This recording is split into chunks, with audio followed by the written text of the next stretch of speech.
A ver, quien aprendió a morir se olvidó de ser esclavo. Buf, tremenda. Esta frase de Séneca, así, de primeras, ya nos lanza de cabeza al núcleo de su pensamiento. Una filosofía pensada, sobre todo, para ser libres en un mundo que, bueno, es un caos. Así que sí, hoy vamos a hablar de él, de Lucio Anneo Séneca. Y es que, para entender lo que escribió, hay que entender lo que vivió. Imaginaos la situación. Fue tutor y consejero de Nerón. Sí, ese Nerón, uno de los emperadores más, digamos, impredecibles y peligrosos de la historia. Desde esa posición tan complicada, Séneca se tuvo que hacer una pregunta que nos resuena a todos. Vale, ¿cómo narices mantengo la calma y la paz interior cuando todo, absolutamente todo a mi alrededor, es una tormenta a punto de llevárselo todo por delante? Bien, para ver cómo responde a esa pregunta, vamos a empezar por una parte de su obra, su prosa. Porque sus ensayos, sus cartas, no son filosofía abstracta, ¿qué va? Funcionan casi como un manual de instrucciones, una guía súper práctica para el día a día. Y la base de todo este manual es una idea que, es simple, pero a la vez es súper radical.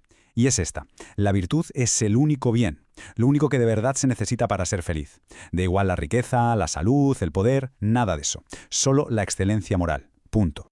Y lo bueno es que Séneca no se queda en plan, sé virtuoso y ya. No, te lo desglosa todo en pasos muy claros como si fuera una receta.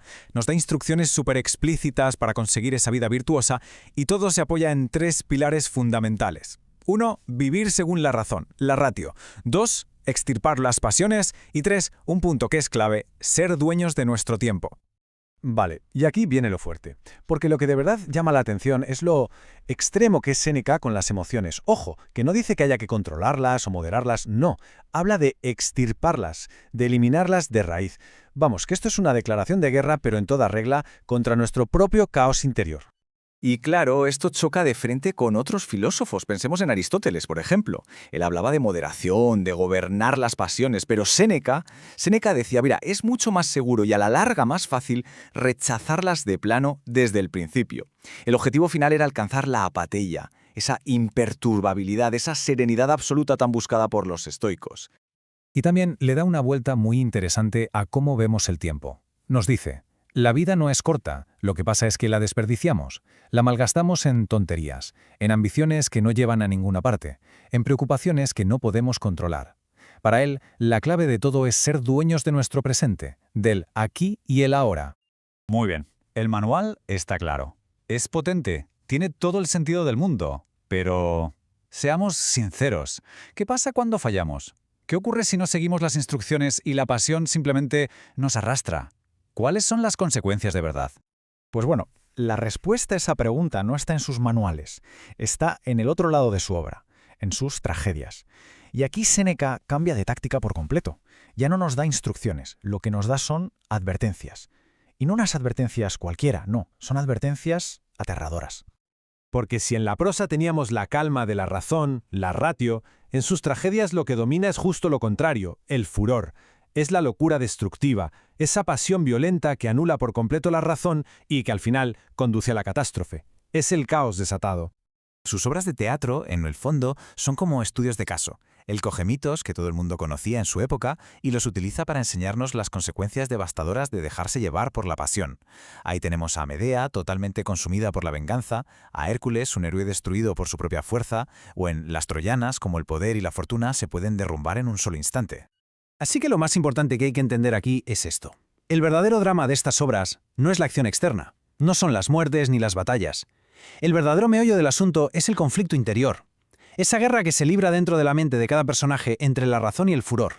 Y justo en medio de toda esa locura, de esa violencia, Séneca siempre nos pone como un ancla, un punto de calma. Es la voz del coro. El coro muchas veces actúa como la voz de la filosofía estoica comentando lo que pasa y recordándonos, casi como un susurro, todos esos principios que los personajes están ignorando de una forma, trágica.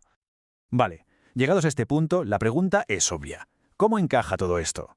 Por un lado tenemos un manual súper sereno y racional, y por el otro estas advertencias brutales y viscerales. ¿No se contradicen? ¿Son dos Sénecas distintos? Pues no, para nada. La relación queda clarísima si lo vemos así, como dos caras de la misma moneda. La prosa es el manual, es la receta para alcanzar la serenidad, la apateia. Y la tragedia es la advertencia, te muestra el resultado terrorífico de no seguir esa receta, que es la catástrofe del furor. O sea que, en resumen, No hay contradicción alguna. Son dos métodos, dos herramientas que se complementan perfectamente. Y ambas están diseñadas para llevarnos al mismo sitio, a conseguir el gran objetivo del estoicismo, que es la libertad interior, esa fortaleza que nadie te puede quitar. Una te enseña el camino y la otra te muestra el precipicio que debes evitar. Y todo esto nos deja con una última reflexión, una pregunta para pensar. Para vivir mejor, para fortalecer el carácter, ¿qué funciona más? ¿Tener una guía clara de lo que hay que hacer o una advertencia muy dura de lo que hay que evitar a toda costa? La obra de Séneca, en su totalidad, parece sugerir que quizá la verdadera sabiduría está en necesitar ambas cosas.